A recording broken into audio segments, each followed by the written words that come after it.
Hello everyone, आप सभी लोगों को आनंद सर का नमस्कार। आई होप कि आप सभी लोग अच्छे होंगे, खुश होंगे और खूब पढ़ाई कर रहे होंगे।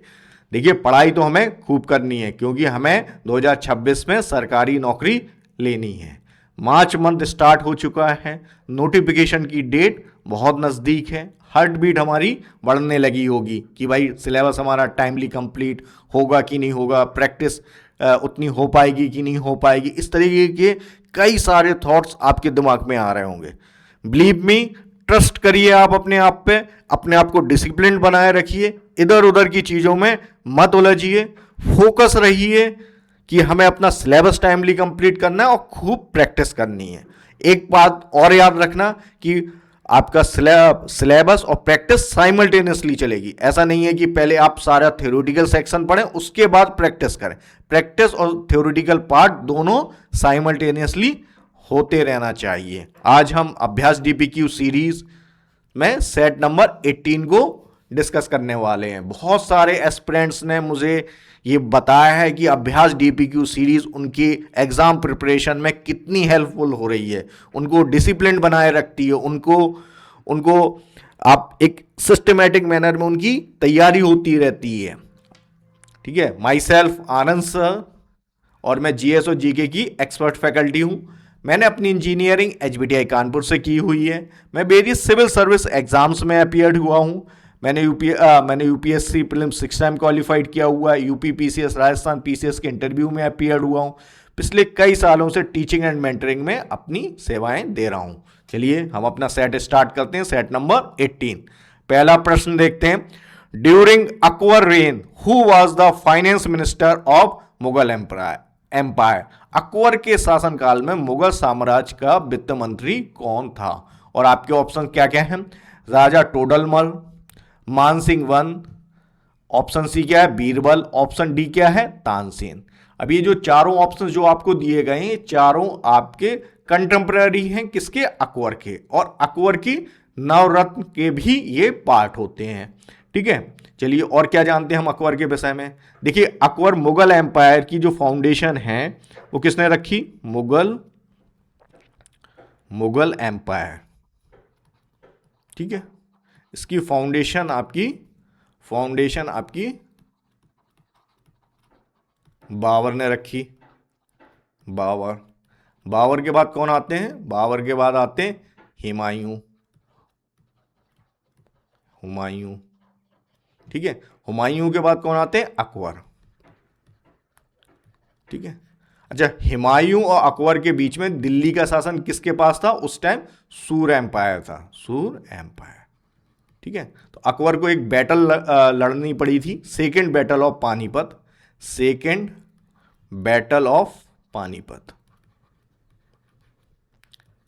उसके बाद अकबर को दिल्ली का तख्त मिलता है, जिसको बोलते हैं दिल्ली का तख्त मिलता है 1556 में। और अकबर की तरफ से, और ये सेकेंड बैटल ऑफ पानीपत किस किस के बीच में हुई? ये सेकेंड बैटल ऑफ पानीपत आपकी राजा हेमू और अकबर के बीच में होती है। रेस्ट स्टोरी आपको मालूम है। अकबर की तरफ से कौन लड़ रहे थे? बैरम खां। ठीक है, और विक्टर कौन है इसमें? इस लड़ाई में किसकी जीत होती है? अकबर की जीत होती है। उसके बाद जो अकबर का टाइम पीरियड आता है, अकबर का जो टाइम पीरियड रहता है वो कितना रहता है आपका? अकबर का जो टाइम पीरियड रहता है वो 1556 से लेके आपका 1605। ठीक है, अकबर के बाद जहांगीर आए, जहांगीर के बाद आपके शाहजहां के बाद औरंगजेब। उसके बाद हम लेटर मुगल की कैटेगरीज में उन सबको पढ़ते हैं। ठीक है, तो ये आपसे पूछ रहा है कि अकबर के शासनकाल में कौन फाइनेंस मिनिस्टर था मुगल एम्पायर का? तो सही जवाब है आपका राजा टोडरमल फाइनेंस मिनिस्टर थे। ठीक है, और ये इन्होंने, राजा टोडरमल को हम क्यों याद रखते हैं? राजा टोडरमल ने आपका दशहला सिस्टम स्टार्ट किया था।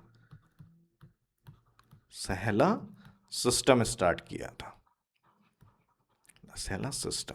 ठीक है, तो इस दशहला सिस्टम एक लैंड रेवेन्यू सिस्टम था। ठीक है, लैंड रेवेन्यू सिस्टम। अकबर का जो शासनकाल रहता है और किन किन चीजों के लिए याद रखा जाता है, अकबर ने मनसबदारी सिस्टम इंट्रोड्यूस किया, मनसबदारी सिस्टम। जैसे आपको दिल्ली सल्तनत में आपको एकता सिस्टम देखने को मिलता है, उसी तरीके से अकबर ने मनसबदारी सिस्टम इंट्रोड्यूस किया। उसके बाद इन्होंने एक बहुत ही अच्छा काम किया था, वो था abolition of jizya. Abolition of jizya. Comment में आप मुझे बताइएगा जजिया किस तरह का टैक्स था और ये किन लोगों पर लगाया जाता था। और अकबर ने क्या किया, दीने इलाही धर्म की भी शुरुआत अकबर ने ही की थी। और अकबर के बाद जो दूसरा व्यक्ति जिसने दीने इलाही को अपनाया था वो कौन थे, बीरबल थे। ठीक है। और तानसेन के बारे में आप सभी मालूम है। ये सब जो चारों ऑप्शंस हैं, ये चारों आपके अकबर के नवरत्न के पार्ट भी है। ठीक है।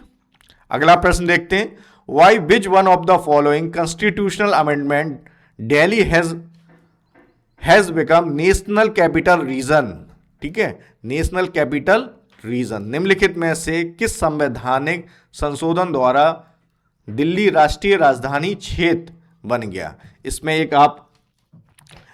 करेक्शन करेंगे। करेक्शन ये रहेगा कि यहां पे by which one of the following constitutional amendment Delhi has become national capital territory. इसको टेरिटरी करेंगे हम, टेरिटरी।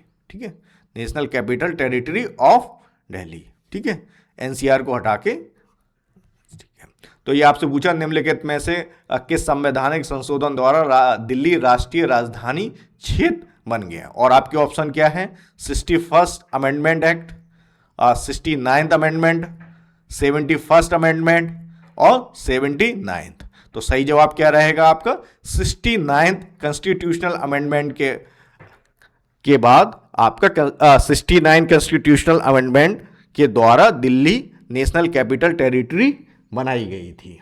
ठीक है, तो 69 आपका नेशनल कैपिटल टेरिटरी। और इसके माध्यम से आपके 69 कॉन्स्टिट्यूशनल अमेंडमेंट के माध्यम से 2 आर्टिकल ऐड किए गए थे, आर्टिकल 239 ए और आर्टिकल 239 ए बी। ठीक है, और इसने क्या एस्टैब्लिश किया, दिल्ली में आपकी एक लेजिस्लेटिव असेंबली स्टैब्लिश की, लेजिस्लेटिव असेंबली। ठीक है, दिल्ली एक यूनियन टेरिटरी है आपकी और इसके पास अपनी एक लेजिस्लेटिव असेंबली है। कमेंट में आप मुझे ये बताइएगा और किस यूनियन टेरिटरी की अपनी लेजिस्लेटिव असेंबली है। ठीक है, अच्छा, फिर आप मुझसे कहेंगे सर ये एनसीआर क्या है। एनसीआर है आपका नेशनल कैपिटल रीजन। और ये एक प्लानिंग कंसेप्ट है और इसको किसके माध्यम से बनाया गया है, इसको नेशनल कैपिटल रीजन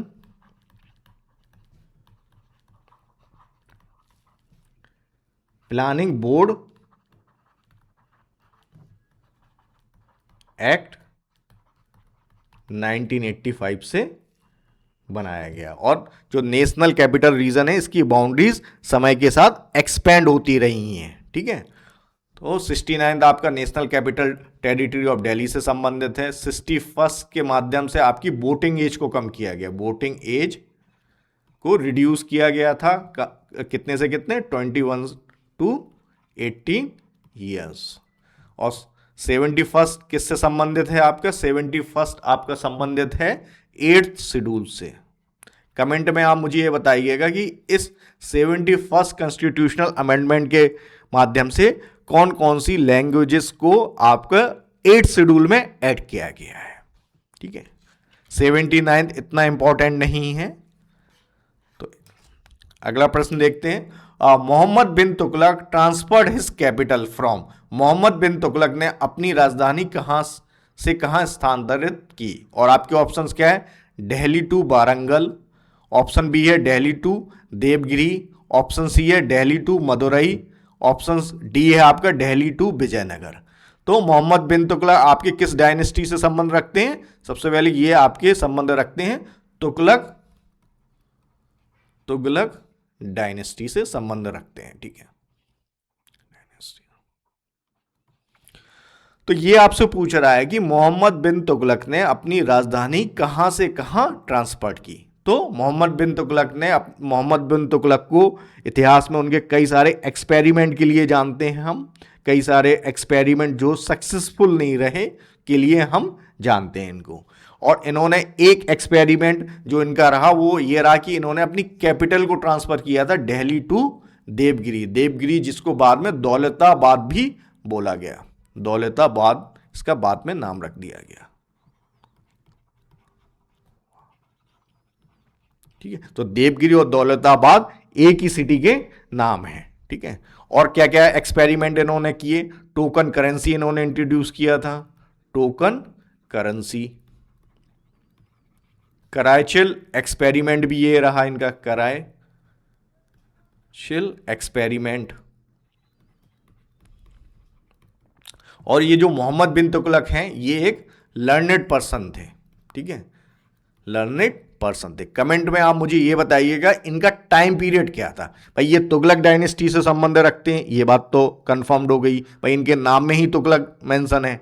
आप मुझे ये बताइएगा कि तुगलक डायनेस्टी की फाउंडेशन किसने रखी और मोहम्मद बिन तुगलक का टाइम पीरियड क्या था? तो इसका तो सही जवाब आपका ऑप्शन नंबर बी है। चलिए एक, ठीक है, और क्वेश्चन नंबर 4 डिस्कस करते हैं। Which dynasty came to power in India after the Tughlaq dynasty? भाई ये तुगलक डायनेस्टी आपकी सबसे मामलुक डायनेस्टी, जिसको स्लेव डायनेस्टी भी बोलते हैं, आपकी खिलजी डायनेस्टी, उसका तुगलक डायनेस्टी, उसके बाद तुगलक डायनेस्टी के बाद कौन सी डायनेस्टी आई, ये आपसे ये पूछ रहा है। और आपके ऑप्शंस क्या क्या है? गुप्ता, ऑप्शन ए में है गुप्ता, ऑप्शन बी में खिलजीज, ऑप्शन सी में मुगल्स, ऑप्शन डी में क्या है? सैयद। ठीक है, तो चलिए दिल्ली सल्तनत का जो पीरियड रहा, सबसे पहले एक दिल्ली सल्तनत जिसके अंडर में आपकी हम इसको पढ़ते हैं। दिल्ली सल्तनत का जो टाइम पीरियड है वो क्या है?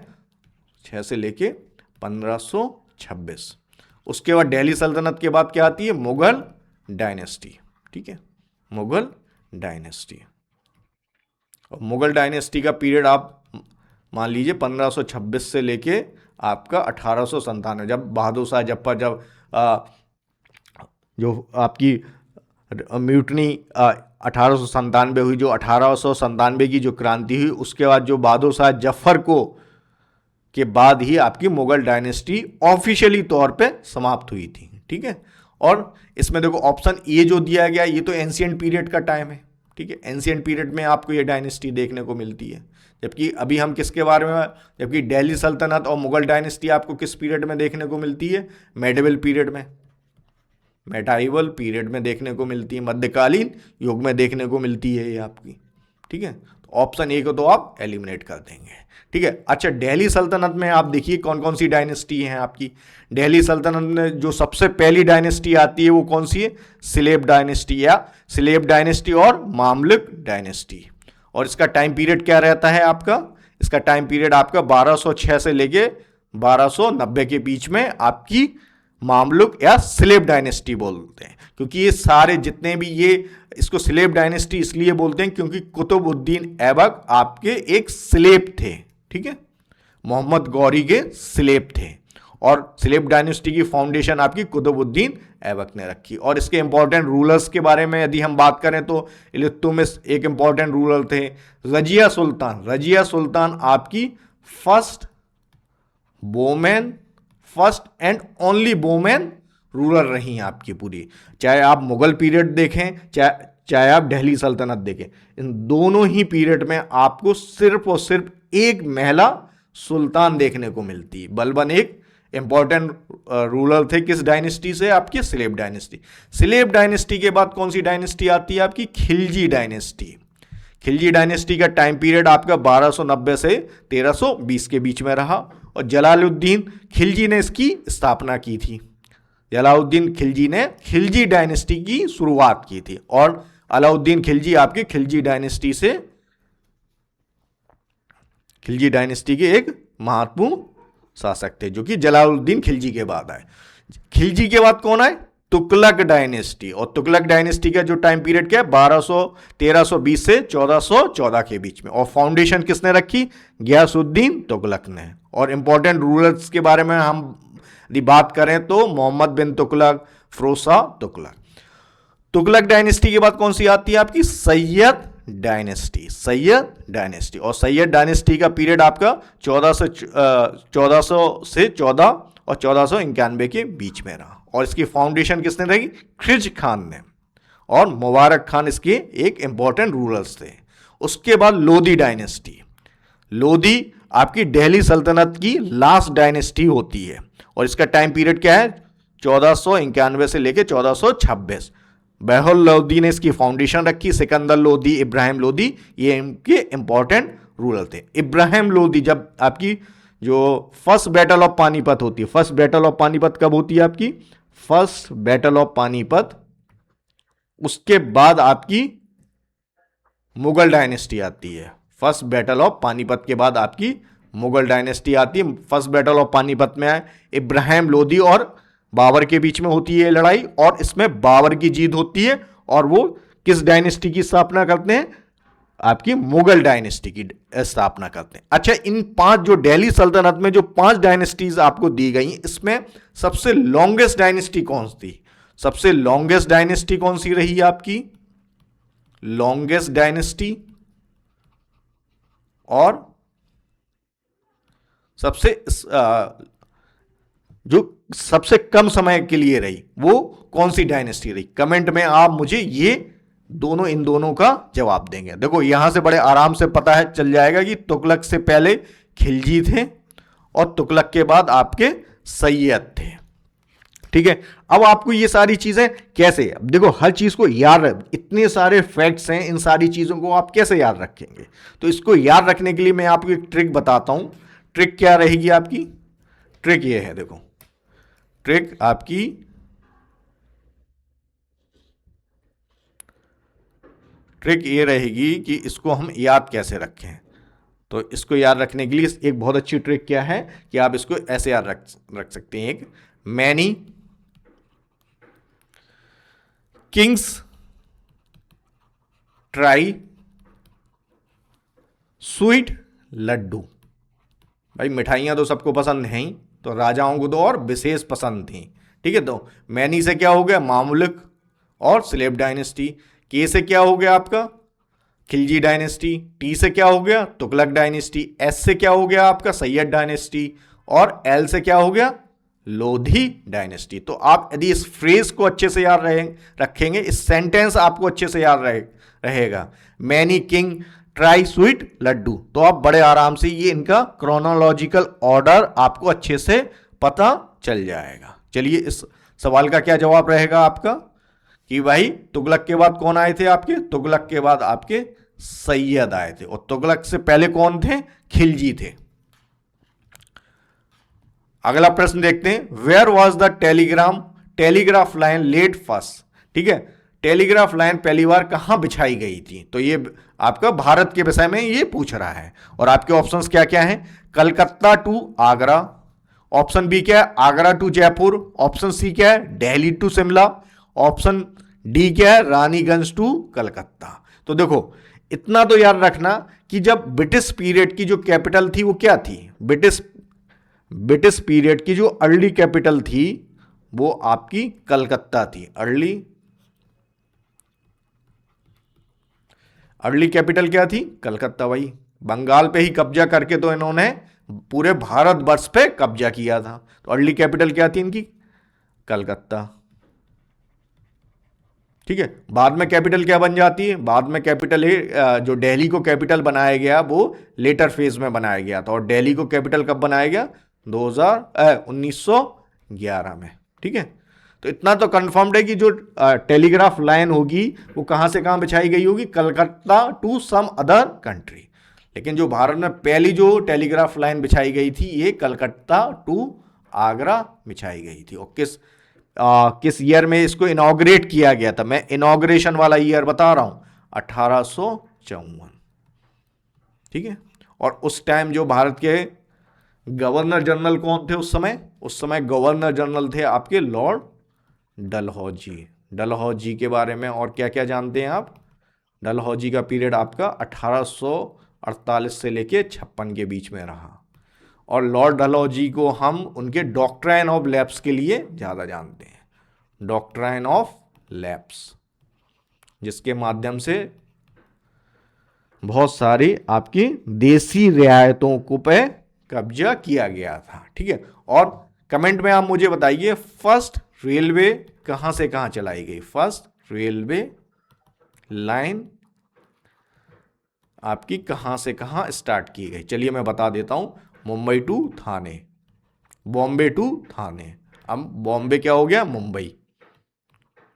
उस टाइम क्या था, बॉम्बे, बॉम्बे टू थाने। लेकिन आप मुझे कमेंट में ये बताइए किस ईयर में फर्स्ट रेलवे लाइन इंडिया में ऑपरेशनल हुई थी। ठीक है। क्वेश्चन नंबर 6 को डिस्कस करते हैं। How long was the non cooperation movement conducted? असहयोग आंदोलन कितने समय तक चलाया गया था? और आपके ऑप्शन क्या हैं? अप्रैल 1920 टू फरवरी 1922। ठीक है भाई, 1922। ऑप्शन बी क्या है? अगस्त 1920 टू फरवरी 1922। ऑप्शन सी क्या है? जून 1920 टू दिसंबर 1922। ऑप्शन डी क्या है? दिसंबर 1920 टू जून 1922। तो जो असहयोग आंदोलन था, नॉन कॉपरेशन मूवमेंट, जिसको गांधी जी की लीडरशिप में स्टार्ट किया गया था, नॉन कॉपरेशन मूवमेंट। तो ये आपसे पूछा कि नॉन कॉपरेशन मूवमेंट आपका कब से कब स्टार्ट किया गया था। तो ये आपका अगस्त 1920 से लेके 5 फरवरी को तो चौरा चौरी घटना होती है, उसके कुछ दिनों बाद गांधी जी ने इस मूवमेंट को विड्रॉ कर लिया था। तो यहां तो हम इसका क्या जवाब करेंगे? यहां हमारा जवाब रहेगा अगस्त 1920 से लेके आपका फरवरी 1922। तो सही जवाब क्या रहेगा आपका? आपका बी। देखिए, भारतीय स्वतंत्रता आंदोलन गांधी जी के द्वारा चलाए गए मूवमेंट के बिना अधूरा है, क्योंकि 1915 में गांधी जी आपके साउथ अफ्रीका से लौटकर इंडिया आते हैं। Gandhi ji return from South Africa, permanently वो साउथ अफ्रीका को उन्होंने छोड़ दिया था, साउथ अफ्रीका को। और वो इंडिया कब लैंड किए थे? 9 जनवरी को उन्होंने इंडिया में लैंड किया था। इसलिए 9 जनवरी को हम क्या सेलिब्रेट करते हैं? भारतीय प्रवासी दिवस सेलिब्रेट किया जाता है। उसके बाद गांधी जी 1917 में पहला मूवमेंट स्टार्ट करते हैं। वो कौन सा होता है आपका? चंपारण में गांधी जी इन्वॉल्व होते हैं। तो जो 1915 से लेके आपका जब तक गांधी जी की डेथ नहीं हो जाती है, गांधी जी से रिलेटेड बहुत सारे मूवमेंट्स गांधी जी के द्वारा कई सारे मूवमेंट स्टार्ट किए गए। इसमें से सबसे पहले देखिए चंपारण सत्याग्रह स्टार्ट किया गया था 1917 में। ये इंडिको फार्मर्स का एक्सप्लॉयटेशन के अगेंस्ट और तिनकिटिया सिस्टम के अगेंस्ट ये स्टार्ट किया गया था ये मूवमेंट। और ये फर्स्ट सक्सेसफुल सत्याग्रह भाई गांधी जी इन इंडिया। उसके बाद गांधी जी खेड़ा सत्याग्रह में इन्वॉल्व रहे। ठीक है। उसके बाद गांधी जी अहमदाबाद मिल स्ट्राइक में इन्वॉल्व रहे। ठीक है। और इसमें ये फर्स्ट हंगर स्ट्राइक, यहां पे गांधी जी ने हंगर को एज ए टूल यूज किया था अहमदाबाद मिल स्ट्राइक में। उसके बाद रोल एक्ट सत्याग्रह। ठीक है। उसके बाद नॉन कॉपरेशन मूवमेंट होता है, फिर सिविल डिसोबीडियंस मूवमेंट, फिर इंडिविजुअल सत्याग्रह, फिर क्विट इंडिया मूवमेंट। ठीक है। तो अब क्विट इंडिया मूवमेंट में गांधी जी ने कौन सा नारा दिया था? डू और डाई का। तो ये जो क्रोनोलॉजिकल ऑर्डर है, ये आपको मालूम होना चाहिए कि कब आपका ये गांधी जी के द्वारा जो जितने भी मूवमेंट्स चलाए गए ये किस ईयर में चलाए गए, क्यों चलाए गए और क्या उसका आउटकम रहा। ठीक है, नॉन कॉपरेशन मूवमेंट आपका विड्रॉ कर लिया जाता है किसकी घटना के बाद, चौरा चौरी की जो घटना होती है उसके बाद ये विड्रॉ कर लिया जाता है। अब ये चौरा चौरी कहां पे है, ये उत्तर प्रदेश के गोरखपुर, ये आपके चौरा चौरी कहां पे, उत्तर प्रदेश में। और ये घटना कब होती है, 5 फरवरी 1922 को। इसके बाद ये मूवमेंट जो आपका नॉन कॉपरेशन मूवमेंट है उसको विड्रॉ कर लिया जाता है। किस डेट को ऑफिशियली इस मूवमेंट को विड्रॉ किया गया था, कमेंट में आप मुझे ये बताइएगा। ओके, अगला प्रश्न देखते हैं। Who among the following consider as a political guru of Mahatma Gandhi. निम्नलिखित में से किसे महात्मा गांधी का राजनैतिक गुरु माना जाता है। और आपके ऑप्शन क्या है, ऑप्शन ए है Dadabhai Nehru, option B है गोपाल कृष्ण गोखले, ऑप्शन सी है लाला लाजपत राय और ऑप्शन डी है बाल गंगाधर तिलक। तो गांधी जी अपना पॉलिटिकल गुरु किसको मानते थे, गोपाल कृष्ण गोखले जी को। ठीक है, क्योंकि गोखले जी ने गांधी जी को सलाह दी थी 1905 जब गांधी जी आपके साउथ अफ्रीका से लौट के इंडिया आ जाते हैं और इंडिया में पॉलिटिकल एक्टिविटीज़ में इन्वॉल्व होना चाहते हैं। तो उस वक्त गोपाल कृष्ण गोखले जो कि एक मॉडरेट लीडर थे, ठीक है, इन्होंने गांधी जी को सलाह दी थी कि आप पहले इंडिया का एक टूर करिए, आप पहले वास्तविक भारत को देखकर आइए कि भारत की क्या स्थिति है, एक्चुअल भारत क्या है, उसके बाद आप पॉलिटिकल एक्टिविटीज़ में इन्वॉल्व होइए। तो गोपाल कृष्ण गोखले और गांधी जी का जो एक रिलेशनशिप था वो आपका एक मेंटर और शिष्य की तरह था। ठीक है, गोपाल कृष्ण गोखले आपके मॉडरेट लीडर होते हैं, मॉडरेट लीडर। और उन्होंने किस आपके इंडियन नेशनल कांग्रेस के किस सेशन को प्रिसाइड किया था, इन्होंने इंडियन नेशनल कांग्रेस के 1905 के बनारस सेशन को की अध्यक्षता की थी, बनारस सेशन को। ठीक है, बाकी आपके लाला लाजपत राय और आपके बाल गंगाधर तिलक आपके ये एक्सट्रीमिस्ट लीडर थे, एक्सट्रीमिस्ट लीडर थे। बाल गंगाधर तिलक जिन्होंने आपका होम रूल मूवमेंट स्टार्ट किया था, होम रूल मूवमेंट, और इन्होंने ही नारा दिया था Swaraj is my birth right. ठीक है, दादा भाई नेहरू जी एक आपके मॉडरेट लीडर थे, मॉडरेट लीडर थे। अगला प्रश्न देखते हैं। Which one of the following article of the Indian constitution provides that it shall be the duty of union to protect every state against external aggression and internal disturbance. भारतीय संविधान का निम्नलिखित में से कौन सा अनुच्छेद यह प्रावधान करता है कि बाहरी आक्रमण और आंतरिक अशांति के प्रत्येक राज्य की रक्षा करना संघ का कर्तव्य होगा। ठीक है, और आपके ऑप्शन क्या क्या है, आर्टिकल 215 या अनुच्छेद 215, और ऑप्शन बी क्या है, आर्टिकल 275 या अनुच्छेद 275, ऑप्शन सी है आर्टिकल 325 या अनुच्छेद 325, और ऑप्शन डी क्या है, आर्टिकल 355 और अनुच्छेद 355। ठीक है, तो देखिए जो हमारे संविधान में आपका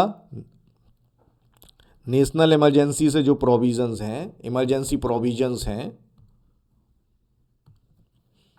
इमरजेंसी प्रोविजन जो पार्ट 18 में इमरजेंसी प्रोविजंस मेंशन है,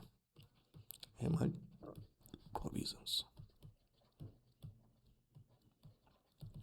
कितने आर्टिकल्स कवर्स हैं, आर्टिकल 352 से लेके 360 के बीच में, 360। ठीक है, ठीक है, तो उसमें एक आर्टिकल 355 है।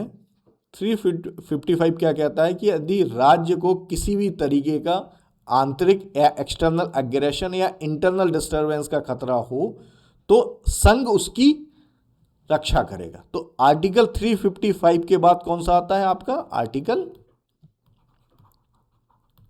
356। और 356 किससे संबंधित है? प्रेसिडेंट रूल से संबंधित है। प्रेसिडेंट रूल से संबंधित है, या break down of constitutional machinery in state. Break down of constitutional machinery, क्योंकि संविधान में कहीं भी ये प्रेसिडेंट रूल में शब्द मेंशन नहीं है। वहां क्या मेंशन है? Break down of constitutional machinery in state. In state, ठीक है। तो इसका सही जवाब क्या रहेगा आपका? आर्टिकल 355 इसका सही जवाब रहेगा।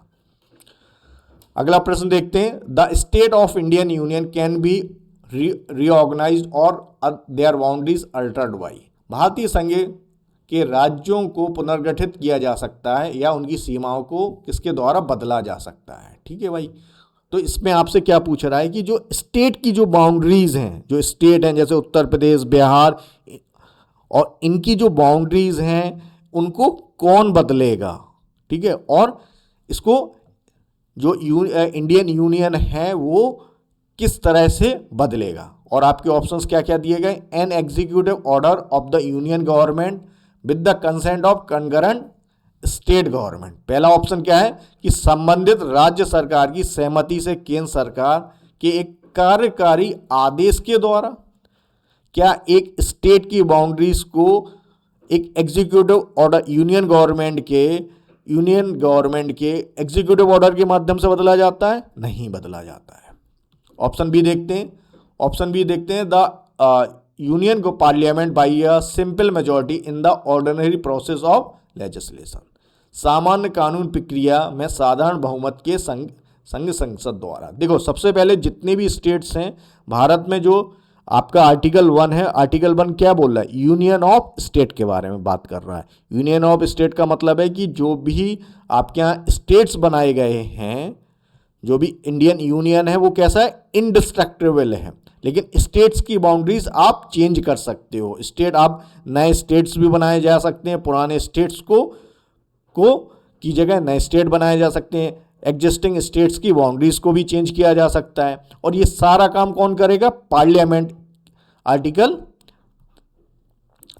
3 के तहत ये सब कुछ पार्लियामेंट के द्वारा किया जाएगा। पार्लियामेंट के द्वारा किया जाएगा, ठीक है। और पार्लियामेंट इसको एक सिंपल लेजिस्लेटिव प्रोसीजर के माध्यम से, ऑर्डिनरी प्रोसेस ऑफ लेजिस्लेशन के माध्यम से ऐसा कर सकती है। भाई, स्टेट की बाउंड्री चेंज करने के लिए संसद में किसी भी तरीके का आपका आर्टिकल 368 के माध्यम से संविधान संशोधन नहीं किया जाता है। इसको एक ऑर्डिनरी प्रोसेस के माध्यम से बदल सकते हैं। और मेजॉरिटी कैसी की जरूरत होती है? सिंपल मेजॉरिटी की जरूरत होती है, ठीक है। तो आपका ऑप्शन नंबर बी सही है। ऑप्शन नंबर सी देखते हैं। 2/3 majority of state of the house of parliament. नहीं, इसमें आपकी सिंपल स्टेट को आप नए स्टेट को, एग्जिस्टिंग स्टेट की बाउंड्रीज को आप सिंपल मेजॉरिटी के माध्यम से बदल सकते हो बाई ऑर्डिनरी लेजिस्लेटिव प्रोसेस के माध्यम से। Consider the following statement and state which of them are correct with the help of given code. निम्नलिखित कथनों पर विचार करें और दिए गए कोड की सहायता से बताएं कि उनमें से कौन सा सही है। पहला भाई, इस क्वेश्चन नंबर 10 में क्या है? आपको 3 स्टेटमेंट दिए गए हैं और उसके बेसिस पे 4 ऑप्शंस बनाए गए हैं। अब आपको ये 3 स्टेटमेंट बेस्ड क्वेश्चंस है, ठीक है। पहला है the term union of state has been used in constitution because Indian state have no right to recede. संविधान में राज्यों का संघ शब्द का इस्तेमाल किया गया है क्योंकि भारतीय राज्यों को अलग होने का कोई अधिकार नहीं है। देखिए, हमारे जो आर्टिकल 1 है उसमें यूनियन ऑफ स्टेट की बात कही गई है। यूनियन ऑफ स्टेट की बात कही गई है। क्यों कही गई है? क्योंकि यूनियन कैसा है? इंडिस्ट्रक्टिबल है। यूनियन को नहीं तोड़ा जा सकता है, इसलिए शब्द को इस्तेमाल किया गया है। लेकिन स्टेट की बाउंड्री, स्टेट डिस्ट्रक्टिबल है। स्टेट की बाउंड्रीज आपकी परमानेंट नहीं है। पार्लियामेंट कभी भी स्टेट की बाउंड्रीज को चेंज कर सकती है। एग्जिस्टिंग स्टेट्स को बदल सकती है। अभी रिसेंटली जब आपके जम्मू कश्मीर स्टेट को बाइफरकेट किया गया दो यूनियन टेरिटरीज में, ठीक है। इससे पहले कई सारे आप देखेंगे कि जो हमारे यहाँ जो 1947 के टाइम पे हमारे यहाँ स्टेट, नंबर ऑफ स्टेट अलग थे, और आज 2026 में नंबर ऑफ स्टेट और यूनियन टेरिटरीज अलग अलग हैं, ठीक है। तो आपके जो स्टेट्स होते हैं वो डिस्ट्रक्टेबल होते हैं, मतलब उनकी बाउंड्रीज को बदला जा सकता है, ठीक है। तो ये स्टेटमेंट आपका सही है। ऑप्शन नंबर स्टेटमेंट नंबर 2 देखते हैं। द एसके धर commission preferred reorganisation of state on administrative convenience rather than linguistic basis. ये स्टेटमेंट भी आपका सही है। देखिए कई सारे आपके स्टेट रिऑर्गेनाइज, कई सारी कमेटीज बनी, एसके धर commission, JPP committee, Pattabhi Sitharaman committee, उसके बाद फजल अली कमीशन आता है आपका 1953 में। आंध्र प्रदेश आपका फर्स्ट लिंग्विस्टिक स्टेट था। आज़ाद होने के बाद हमारे सामने एक बहुत बड़ी चुनौती थी कि हम अपने राज्यों को किस तरीके से बनाएं, किस आधार पे हम बनाएं। तो एसके धर कमीशन बनाया गया। उसने क्या कहा कि जो आप स्टेट्स को बनाएंगे उनको एडमिनिस्ट्रेटिव कन्वीनियंस के हिसाब से बनाइएगा, ना कि लिंग्विस्टिक बेसिक पे। भाई भारत एक बहुभाषी देश है, हर भाषा एक क्षेत्र विशेष में बोली जाती है। तो उस समय आज़ादी के समय ये डिमांड थी कि भाषा के आधार पे स्टेट का डिवीज़न किया जाए, स्टेट्स को बनाया जाए। लेकिन एसके धर कमीशन ने क्या बोला कि हम लिंग्विस्टिक बेसिस पे नहीं, बजाय इसके एडमिनिस्ट्रेटिव कन्वीनियंस पे बनाएं। उसके बाद एक फर्स्ट स्टेट जो बनता है आपका 1953 में आंध्र प्रदेश, किसके बेसिस पे बनता है? लिंग्विस्टिक बेसिस पे। इसकी अपनी एक पूरी हिस्ट्री है, उसको हम बाद में देखेंगे लिंग्विस्टिक बेसिस पे। अभी बस इतना याद रखिएगा कि आंध्र प्रदेश भारत का पहला राज्य था जिसको लिंग्विस्टिक बेसिस पे बनाया गया था। उसके बाद फजल अली कमीशन आता है, और फजल अली कमीशन के बाद फजल अली कमीशन की रिकमेंडेशन पे स्टेट रीऑर्गेनाइजेशन एक्ट आता है, एक्ट 1956, ठीक है। तो ये स्टेटमेंट आपका सही है। अगला स्टेटमेंट देखते हैं। The Congress committee under Pandit Nehru, Sardar Patel और Pattabhi Sitharaman did not favour linguistic basis for reorganisation of state. ये भी सही है, और इस कमेटी को क्या बोलते हैं? JBP कमेटी, ठीक है। तो ये स्टेटमेंट भी सही है, ठीक है। तो अब आपको ऑप्शंस देखेंगे हम। ऑप्शन ए में ओनली 1 दिया गया है, ऑप्शन बी में ओनली 1 और 2 दिया गया, ऑप्शन सी में 1 और 3 दिया गया, ऑप्शन डी में क्या है? All of these. तो ये हमारा सही जवाब रहेगा, ऑल ऑफ दीज। अगला प्रश्न देखते हैं, question number 11। India first Vande Bharat sleeper train will run between which 2 station. भारत की पहली वंदे भारत स्लीपर ट्रेन किन 2 स्टेशनों के बीच चलेगी? और आपके ऑप्शन क्या है? New Delhi and Mumbai, option B है Guwahati and Howrah, option C क्या है? Chennai and Bengaluru, option D है पटना एंड लखनऊ। तो रिसेंटली आपकी Vande Bharat sleeper train start की गई है, वो किन 2 स्टेशनों में स्टार्ट की गई है? वो स्टार्ट की गई गुवाहाटी टू हावड़ा। तो ऑप्शन बी आपका सही जवाब रहेगा। अगला प्रश्न देखते हैं। The 69 national school games are being organise in which state. 69 राष्ट्रीय स्कूल खेलों का आयोजन किस राज्य में किया गया? ठीक है। और आपके ऑप्शंस क्या है? हरियाणा, ऑप्शन बी है पंजाब, ऑप्शन सी क्या है? उत्तर प्रदेश, ऑप्शन डी क्या है? महाराष्ट्र। तो इसका सही जवाब क्या रहेगा आपका? पंजाब के लुधियाना में आपके 69 नेशनल स्कूल गेम्स ऑर्गेनाइज किए गए थे। इसमें कई सारे स्पोर्ट्स को खेला गया, ठीक है। तो ये किस सिटी का भी नाम है? स्टेट तो पंजाब हो गया, और लुधियाना आपकी सिटी हो गई। और गोल्डन टेम्पल कहाँ पे आपका? गोल्डन टेम्पल आपका अमृतसर में है।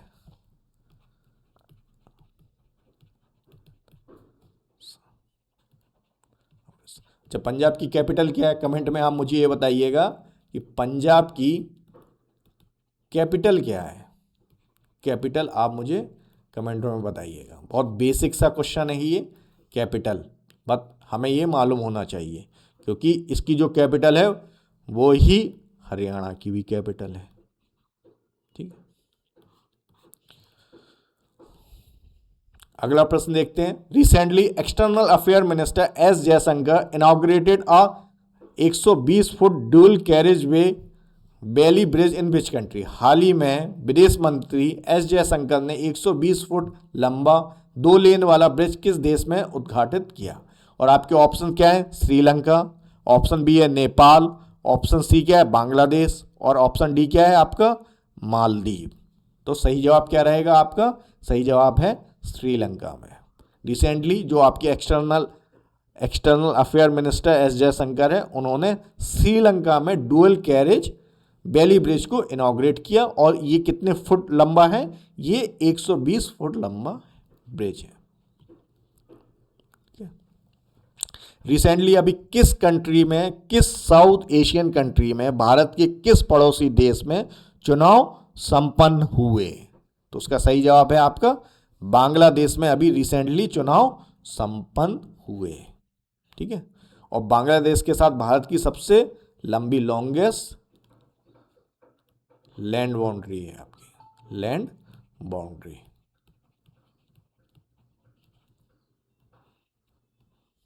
ठीक है, तो अभी बांग्लादेश आपके न्यूज़ में भर रहा है। बांग्लादेश में वायलेंट काफ़ी उथल पुथल का दौर रहा है बांग्लादेश के लिए 2025, और अभी 2026 में ही रिसेंटली यहाँ चुनाव हुए। और कौन प्राइम मिनिस्टर बना? आप मुझे कमेंट में बताइएगा, प्राइम मिनिस्टर कौन बना? प्राइम मिनिस्टर बांग्लादेश के कौन? Newly appointed newly elected prime minister of Bangladesh कौन है? ठीक है, इससे पहले जो आपके प्राइम मिनिस्टर थी शेख हसीना जी। ठीक है, उसके बाद अब किसको बनाया गया है? क्वेश्चन नंबर 14 डिस्कस करते हैं। द टर्म महासागर सिग्निफाई, महासागर शब्द का अर्थ क्या है? ठीक है, और आपके ऑप्शंस क्या हैं? आपके ऑप्शंस हैं maritime alliance for humanitarian assistant and security, मानवीय सहायता और सुरक्षा के लिए समुद्री संगठन। ऑप्शन बी क्या है? Maritime alliance for strategic and geopolitical, सामरिक और भू राजनीतिक कार्रवाई के लिए सैन्य गठबंधन। ऑप्शन सी क्या है? Great ocean reflecting greater broader maritime ambition, तो व्यापक समुद्री महत्वाकांक्षाओं को दर्शाने वाला विशाल सागर। ऑप्शन डी क्या है? Maritime and homeland security agreement for regional governance, क्षेत्रीय शासन के लिए समुद्री और आंतरिक सुरक्षा समझौता। तो ये आपसे क्या पूछ रहा है कि महासागर, एक शब्द इस्तेमाल किया गया है महासागर, ये महासागर शब्द का क्या मतलब है? ठीक है, देखिए इंडिया की जो लोकेशन है वो किस लोकेशन में है? आपकी इंडियन ओशन रीजन में है, इंडियन ओशन रीजन में। तो इंडिया की एक लॉन्ग कोस्ट लाइन है। ठीक है, और इंडिया अपने आप को क्या है? इंडियन ओशन रीजन में नेट सिक्योरिटी प्रोवाइडर मानता है, नेट सिक्योरिटी प्रोवाइडर। और जो ओशंस होते हैं वो आपके ओशंस क्या है? Rich in resources. ठीक है, तो हमारे यहाँ एक जो मैरीटाइम पॉलिसी है, ठीक है, तो पहले इससे पहले सागर थी, अभी रिसेंटली इस पॉलिसी को महासागर नाम दिया गया है। ठीक है, तो इसके बारे में आपसे पूछ रहा है ये किस चीज को सिग्निफाइड करता है? ठीक है, तो इसका सही जवाब क्या रहेगा आपका? Great ocean reflectant broader maritime ocean. ठीक है, तो ये रिसेंटली आपके प्राइम मिनिस्टर नरेंद्र मोदी ने इसको इनॉग्रेट किया था। ठीक है, क्योंकि महासागर को हिंदी में क्या बोलते हैं? Great ocean. ठीक है, और इसकी आपकी, क्योंकि इसको देखो महासागर को हिंदी में क्या बोलते हैं? ओशन, महासागर, इसलिए इसका आपका ग्रेट। और इसकी फुल फॉर्म क्या है महासागर को? यदि हम इसकी फुल फॉर्म क्या है इसकी? महासागर की फुल फॉर्म क्या रहेगी? Mutual and holistic advancement for security and growth across region, ये इसकी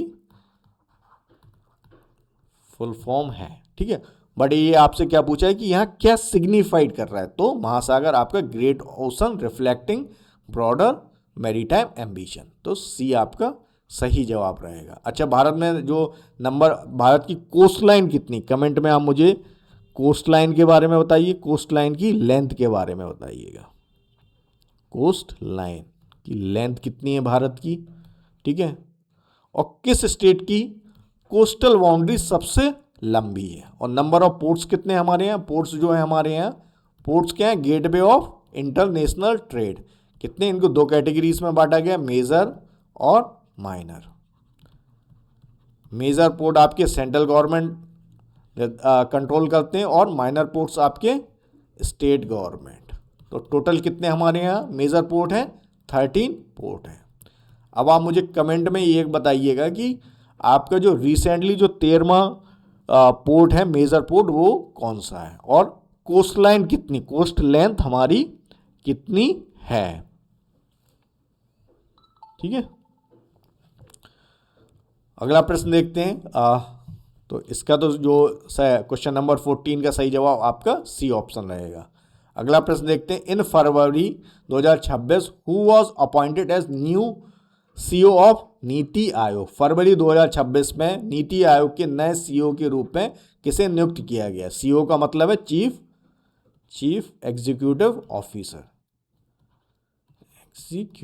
ऑफिसर, तो किसको नियुक्त किया गया, और आपके ऑप्शंस क्या क्या हैं देखते हैं। ऑप्शन ए है B R Subrahmanyam, option B है सुमन बेरी, ऑप्शन सी क्या है आपके निधि छिल्लर, ऑप्शन डी क्या परमेश्वर अय्यर। तो सही जवाब क्या रहेगा आपका निधि अय्यर। रिसेंटली निधि छिल्लर को आपका चीफ एग्जीक्यूटिव ऑफिसर बनाया गया, किसका, नीति आयोग का। और नीति आयोग किस तरह की संस्था है आपकी, नीति आयोग के बारे में हम क्या क्या जानते हैं। नीति आयोग सबसे पहले किसकी जगह पे बनाई गई है, ये प्लानिंग कमीशन की जगह पे। तो मैं इस तरीके से लिख दे रहा हूँ जिससे कि आपको ये मालूम रहे कि प्लानिंग कमीशन के बाद क्या आया, नीति आयोग, प्लानिंग कमीशन। और नीति आयोग को 1 जनवरी 2015 में इसको बनाया गया। ठीक है, और ये किस तरह की संस्था है आप देखिए, नाइदर कॉन्स्टिट्यूशनल नॉर स्टैट्यूटरी, ना ही ये संवैधानिक संस्था है और ना ही ये वैधानिक संस्था है, स्टैट्यूटरी ऑर्गेनाइजेशन। ठीक है, और इसके चेयरमैन कौन होते हैं, चेयरमैन आपके prime minister of India, prime minister of India, ex officio, ठीक है, ऑफ इंडिया। फिर आपके 22 चेयरमैन होते हैं, 22 चेयरमैन होते हैं। फिर आपके एक चीफ सीईओ होते हैं, चीफ एग्जीक्यूटिव ऑफिसर। तो अभी वर्तमान में इसके 22 चेयरमैन कौन है, सुमन बेरी हैं आपके। ठीक है, और अभी निधि छिल्लर को इसका निधि छिब्बर को सीईओ नियुक्त किया गया। कमेंट में आप मुझे बताइएगा, नीति आयोग की एक गवर्निंग काउंसिल भी होती है। ठीक है, और नीति आयोग आपकी किस फिलॉसफी पे काम कर रहा है, कोऑपरेटिव फेडरलिज्म पे। ठीक है, कोऑपरेटिव फेडरलिज्म, ये शब्द आपने बहुत सुना होगा, कोऑपरेटिव फेडरलिज्म। ठीक है, तो जो आपका नीति आयोग है ये किस फिलॉसफी को फॉलो करता है, कोऑपरेटिव फेडरलिज्म को फॉलो करता है। ठीक है, अच्छा, फर्स्ट 22 चेयरमैन ऑफ नीति आयोग कौन थे, फर्स्ट 22 चेयरमैन ऑफ नीति आयोग। ये इंपॉर्टेंट है क्योंकि अभी रिसेंटली जो फर्स्ट 22 चेयरमैन थे वो कौन थे, डॉक्टर अरविंद पणगरिया जी, और इनको अभी रिसेंटली ये आपके 16th फाइनेंस कमीशन के चेयरमैन भी है, 16th फाइनेंस कमीशन के चेयरपर्सन भी हैं। तो ये इंपॉर्टेंट है, 16th फाइनेंस कमीशन इंपॉर्टेंट है, इसको याद रखिएगा कि ये किस तरह की संस्था है, इसके चेयरमैन कौन थे, कौन अपॉइंट करता है और इन्होंने क्या रिकमेंडेशंस दी। अगला प्रश्न देखते हैं, what was the primary theme of world government summit held in February में आयोजित वर्ल्ड गवर्नमेंट समिट 2026 का मुख्य विषय क्या था। और आपके ऑप्शंस क्या क्या है, रीबिल्डिंग ट्रस्ट, विश्वास का पुनर्निर्माण, ऑप्शन बी क्या है, शेपिंग फ्यूचर गवर्नमेंट, भविष्य की सरकारों का निर्माण, ऑप्शन सी क्या है, टेक्नोलॉजी फॉर ह्यूमैनिटी, मानवता के लिए प्रौद्योगिकी, ऑप्शन डी है ग्लोबल सस्टेनेबिलिटी गोल्स, वैश्विक सतत विकास लक्ष्य। तो सबसे पहले हम इसके बारे में क्या जानते हैं, सबसे पहले वर्ल्ड गवर्नमेंट समिट कहाँ पे हुई, ये आपकी दुबई में हुई थी। दुबई कहाँ पे है आपकी, यूनाइटेड अरब एमिरेट में, ठीक है। तो ये आपकी दुबई में ये समिट होती है और इसका थीम क्या होता है, इसका थीम है शेपिंग फ्यूचर गवर्नमेंट, इसका ये थीम है। कमेंट में आप मुझे बताइए ब्रिक्स 2026 कहाँ, किस कंट्री में होने वाली, किस कंट्री में ये होने वाली है और इसका थीम क्या है। थीम ये बहुत इंपॉर्टेंट है एग्जाम के दृष्टिकोण से और हमारे करंट अफेयर्स के दृष्टिकोण से ये बहुत इंपॉर्टेंट है, ब्रिक्स समिट। अगला प्रश्न देखते हैं, in which one of the following states is Loktak lake situated, निम्नलिखित में से किस राज्य में लोकटक झील स्थित है। और आपके ऑप्शंस क्या है, ऑप्शन ए दिया गया है सिक्किम, ऑप्शन बी है हिमाचल प्रदेश, ऑप्शन सी है मणिपुर, ऑप्शन डी क्या है आपका मेघालय।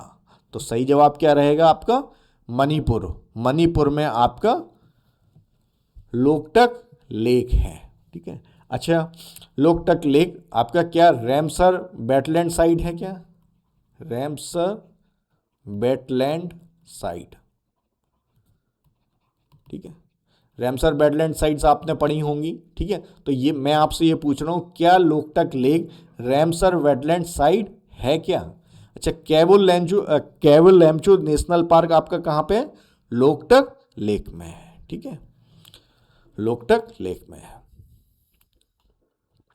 अगला प्रश्न देखते हैं, which one of the following is not a biosphere reserve of India, निम्नलिखित में से कौन सा भारत का जैव मंडल आरक्षित क्षेत्र नहीं है। तो बायोस्फीयर रिजर्व क्या है आपका, ठीक है। सबसे पहले हम ये देखते हैं कि बायोस्फीयर रिजर्व क्या होते हैं। बायोस्फीयर रिजर्व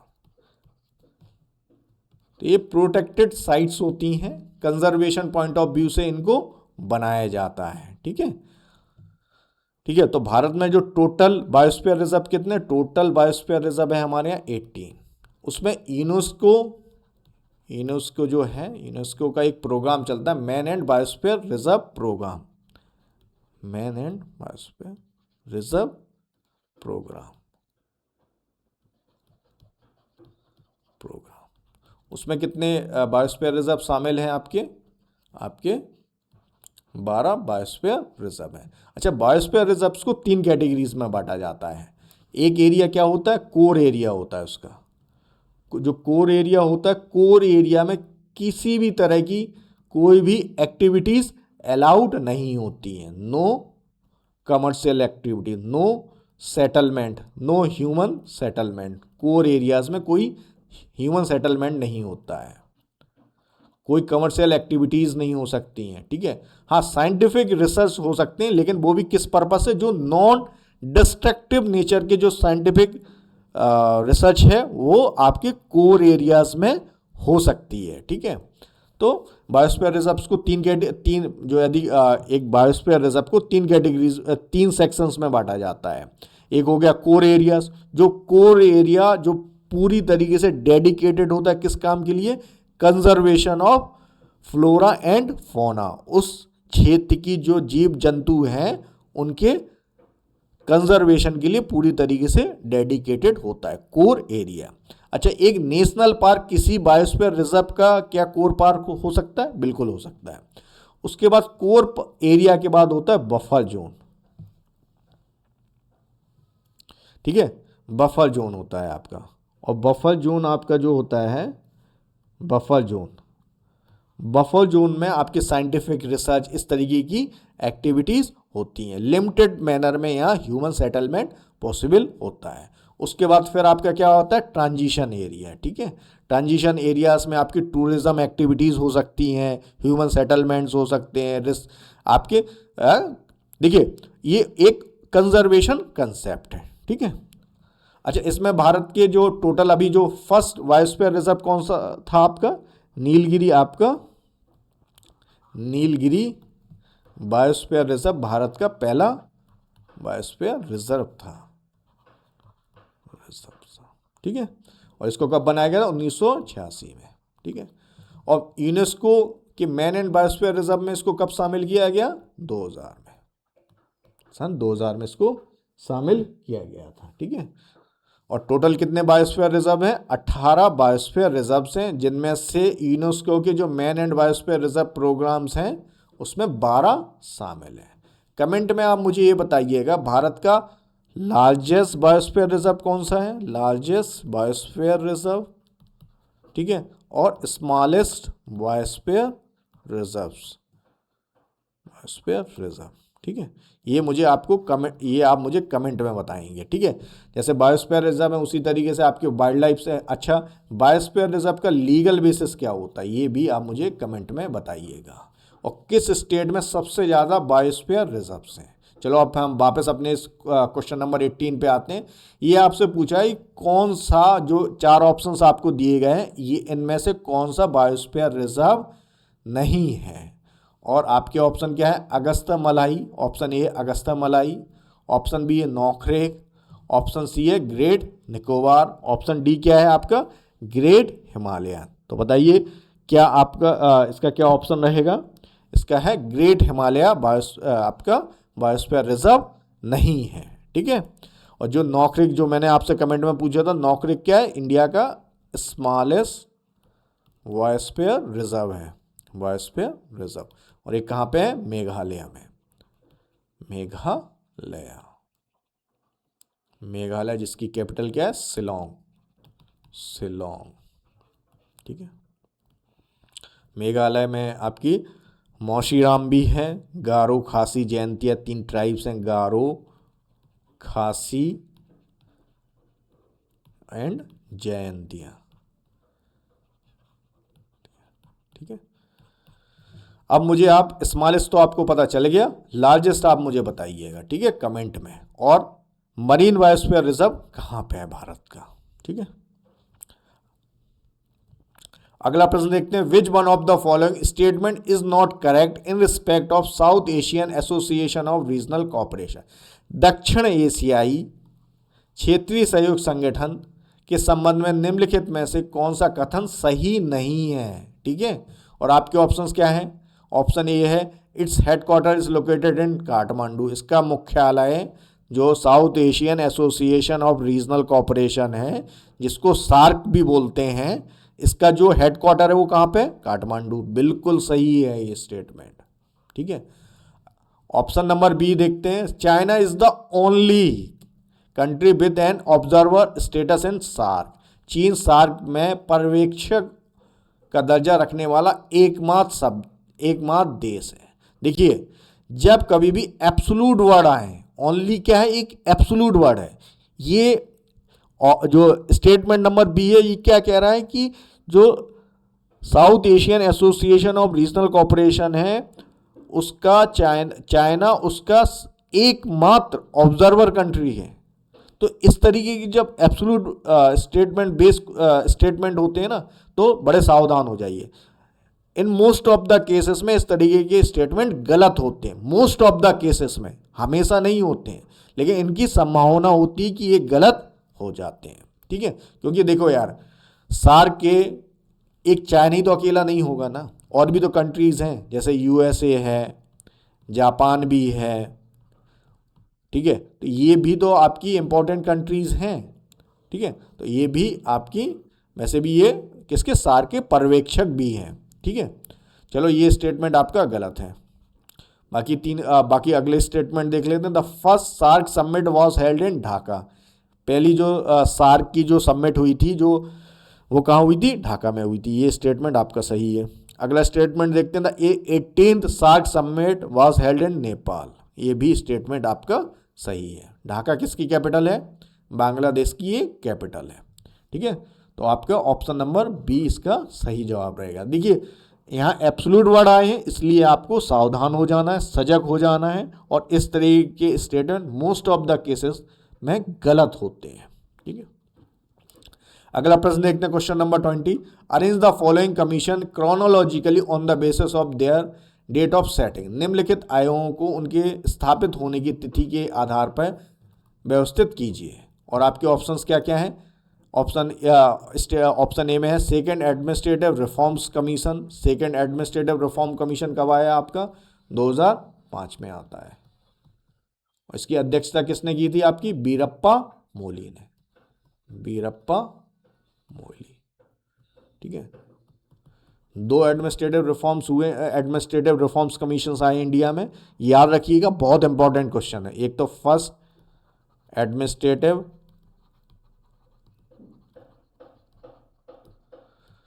रिफॉर्म कमीशन कब आता है? आपका रिफॉर्म कमीशन 1966 में। और इसकी अध्यक्षता किसने की? मोरारजी देसाई ने। ठीक है, 11th finance commission. 11th finance commission आपका कब आता है? 1988। ठीक है, और इसकी अध्यक्षता किसने की थी? Professor A.M. खुसरो ने।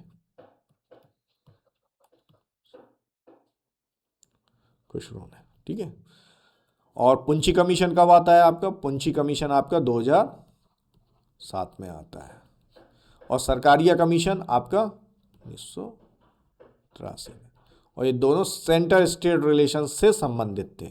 सेंटर स्टेट रिलेशन से। ठीक है, तो 2 एडमिनिस्ट्रेटिव रिफॉर्म कमीशंस आए, 2 सेंटर स्टेट रिलेशंस पे बेस कमीशंस बनाए गए। अब बड़ा आसान रहेगा अरेंज करना। पहला ऑप्शन क्या रहेगा? सबसे पहले 4 के बाद क्या आएगा? 4 के बाद आएगा 2 के बाद क्या आएगा आपका? 2 के बाद आएगा आपका 1, और उसके बाद क्या आएगा? 3।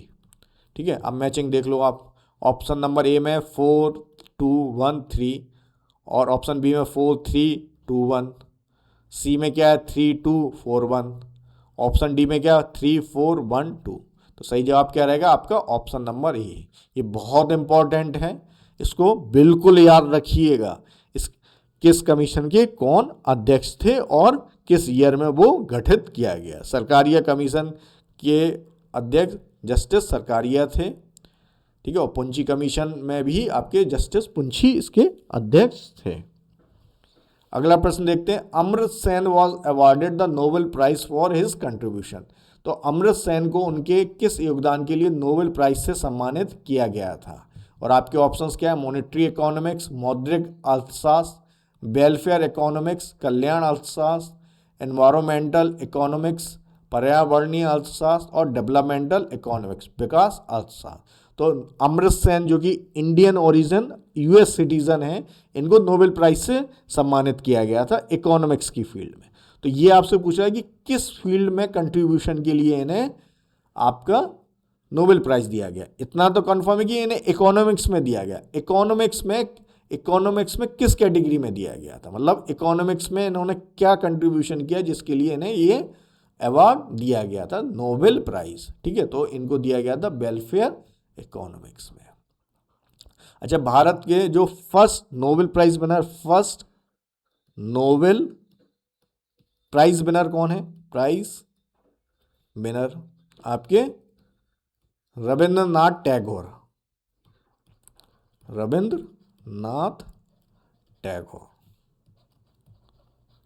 ठीक है, और टोटल कमेंट में आप मुझे बताइएगा कि टोटल कितने इंडियंस को नोबेल प्राइज से सम्मानित किया। टोटल नंबर ऑफ इंडियंस जिनको नोबेल प्राइज दिया गया, नोबेल प्राइज दिया गया, और किस कैटेगरी में दिया गया ये भी याद रखिएगा, ठीक है। अगला प्रश्न देखते हैं, which one of the following indexes is now used by Reserve Bank of India to measure rate of inflation in India.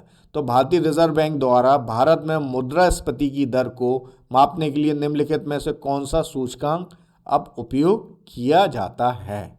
तो ये आपसे ये पूछ रहा है कि जो मुद्रास्फीति, जिसको इन्फ्लेशन भी बोलते हैं, को मापने के लिए कई सारे सूचकांक हैं।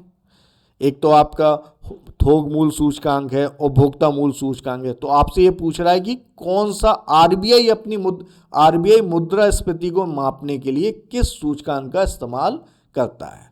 तो पहला है ऑप्शन ए क्या है, नैस्डॉक इंडेक्स, ऑप्शन बी है बीएससी इंडेक्स, ऑप्शन सी है कंज्यूमर प्राइस इंडेक्स, उपभोक्ता मूल सूचकांक, ऑप्शन डी क्या है, होलसेल प्राइस इंडेक्स, थोक मूल सूचकांक। तो सही जवाब क्या रहेगा आपका, option number C, consumer price index. RBI मुद्रास्फीति को मापने के लिए कंज्यूमर प्राइस इंडेक्स का इस्तेमाल करती है। अच्छा, कमेंट में आप मुझे ये बताइएगा कि जो सीपीआई है इसको रिलीज कौन करता है, रिलीज कौन करता है, ठीक है, ये आपको कमेंट में मुझे बताना है। डब्ल्यूपीआई के बारे में भी आपको यही बताना है। ये दोनों ही इंडिया में इन्फ्लेशन को मेजर करते हैं। Wholesale price index wholesale level पे आपके मूल सूचकांक को मेजर करता है, इन्फ्लेशन को मेजर करता है, और consumer price index retail level पे मेजर करता है। कमेंट में आप मुझे ये बताइए कौन इनको रिलीज करता है। बीएससी इंडेक्स क्या है, एक स्टॉक एक्सचेंज का, जो बॉम्बे स्टॉक एक्सचेंज है उसका ये स्टॉक है, इसका सूचकांक है। और इसमें बीएससी इंडेक्स में कितने कंपनीज शामिल है, आपकी 30 कंपनीज है, 30 कंपनीज। जैसे बॉम्बे स्टॉक एक्सचेंज का क्या है, बॉम्बे स्टॉक एक्सचेंज का क्या है, सेंसेक्स, ठीक है, और नेशनल स्टॉक एक्सचेंज का क्या है आपका, निफ्टी, ठीक है। और सेंसेक्स में कितनी कंपनीज शामिल है, 30 कंपनीज। निफ्टी में आपकी कितनी शामिल है, 50 कंपनीज, ठीक है। नेस्डॉक इंडेक्स क्या है, यूएस की एक स्टॉक इंडेक्स है, यूएसए से बेस्ड है ये। अगला प्रश्न देखते हैं, question number 23, who is the author of book Mahatma a great communicator released in March 2026। तो मार्च 2026 में जारी की गई पुस्तक महात्मा अ ग्रेट कम्युनिकेटर के लेखक कौन है। और आपके ऑप्शन क्या है, option A Ramachandra Guha, option क्या है धीरज ककाड़िया, ऑप्शन सी क्या है राजमोहन गांधी, ऑप्शन डी क्या है विवेक देवराय। तो सही जवाब क्या रहेगा आपका, धीरज ककाड़िया। तो ये धीरज ककाड़िया द्वारा लिखी हुई बुक है। महात्मा का मतलब यहाँ पे गांधी जी से संबंधित है, ठीक है। यहाँ ये हाईलाइट किया गया है गांधी जी से संबंधित है कि गांधी जी एक अच्छे कम्युनिकेटर थे, ठीक है ना। उनकी जो अपने मैसेज दूसरों तक अपने मैसेज पहुंचाने की जो कला थी वो बहुत अच्छी थी, ठीक है। अगला प्रश्न देखते हैं, the E railway claim tribunal system was launch under which initiative of Indian railway. E railway दावा न्यायाधिकरण प्रणाली भारतीय रेलवे की किस पहल के तहत शुरू की गई थी। और आपके ऑप्शंस क्या क्या हैं, digital India rail mission, option B है मिशन रफ्तार, ऑप्शन सी है 52 reforms in 52 weeks, option D क्या है रेलवे सुरक्षा अभियान। तो अभी रिसेंटली रेलवे ने एक इनिशिएटिव स्टार्ट की है 52 रिफॉर्म्स इन 52 वीक्स, क्योंकि एक साल में कितने वीक्स होते हैं, 1 ईयर्स में कितने वीक्स होते हैं आपके 52 वीक्स होते हैं। तो आपका इसका सही जवाब क्या रहेगा, ऑप्शन नंबर सी।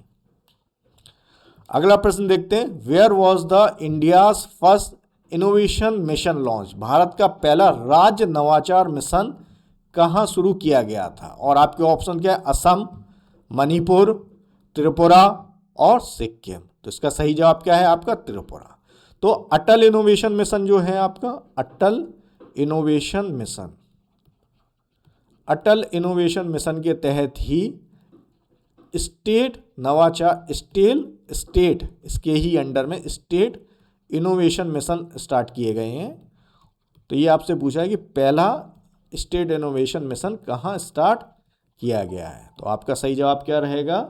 आपका सही जवाब है त्रिपुरा में। और अटल इनोवेशन मिशन किसके अंडर में आता है? ये नीति आयोग के अंडर में, नीति आयोग के अंडर में। ठीक है, तो देखिए ये सेट नंबर 18 हमारा यहाँ कंप्लीट हो जाता है। देखिए जो हम अभ्यास डीपीक्यू सीरीज कर रहे हैं इसमें हर सेगमेंट से हम क्वेश्चंस लेते हैं, तो इसलिए जब भी आप अभ्यास डीपीक्यू सीरीज को करें तो आप बिल्कुल फ्री माइंड से सीरीज को अटेंड किया करें।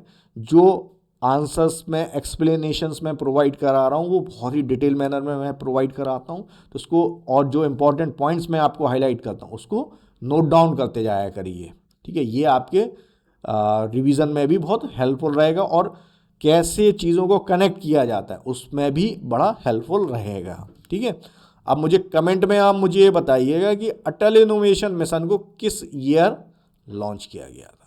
क्योंकि जब कभी भी आप कोई भी गवर्नमेंट पॉलिसीज़ पढ़ेंगे, भाई गवर्नमेंट पॉलिसीज़ प्रोग्राम्स तो बहुत इंपॉर्टेंट होते हैं, पॉलिसीज़ एंड प्रोग्राम्स। ठीक है, एंड प्रोग्राम्स, और गवर्नमेंट पॉलिसीज़ एंड प्रोग्राम्स में से आपको क्या पढ़ना होता है कि वो किस ईयर में स्टार्ट किए हैं, ईयर। ठीक है, और किस मिनिस्ट्री के अंडर में है वो प्रोग्राम। ठीक है, और वो सेंट्रली स्पॉन्सर्ड स्कीम है, सेंट्रली स्पॉन्सर्ड स्कीम है कि सेंट्रल सेक्टर स्कीम है, सेंट्रल सेक्टर स्कीम है। इन दोनों के अंतर को हम डिटेल में आगे पढ़ेंगे।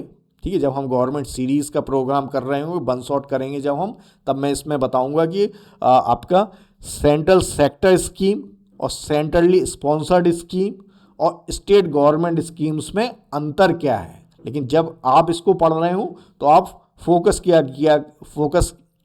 किया करें कि ये इन 3-4 चीज़ों को जरूर फोकस रखा करें कि ये किस ईयर में स्टार्ट किया गया, किस मिनिस्ट्री के अंडर में है और पर्पस क्या है। सबसे बड़ी बात है पर्पस आपको पता होना चाहिए। ठीक है, तो उसी तरीके से जैसे अटल इनोवेशन मिशन है, ये किसके अंडर में? नीति आयोग के अंडर में। पर्पस क्या है? इनोवेशन को बढ़ावा देना, इनोवेशन या नवाचार को बढ़ावा देना। अब आप कमेंट में मुझे बताइए किस ईयर में अटल इनोवेशन मिशन को स्टार्ट किया गया है। ठीक है, थैंक यू। यहाँ हमारा सेट नंबर 18 कंप्लीट हो जाता है। आप इसको अच्छे से सीरीज़ को ये सीरीज़ आपको डिसिप्लिन बनाए रखने में बहुत हेल्प करेगी और कॉन्फिडेंट बूस्टर की तरह है ये, क्योंकि आप एक ही सीरीज़ में हर सेगमेंट के क्वेश्चंस कवर कर रहे होते हैं। ठीक है, और ये मत सोचना कि अभी आपने वो चीज़ पढ़ी कि नहीं पढ़ी, बस शांति से उस चीज़ को पेशेंसली अटेंटिवली उस चीज़ को सुनिए। ठीक है, और कमेंट में अपना फीडबैक भी शेयर करिए। कमेंट में आप मुझे जो क्वेश्चंस मैं पूछता हूँ उसका भी जवाब दीजिए। Thank you.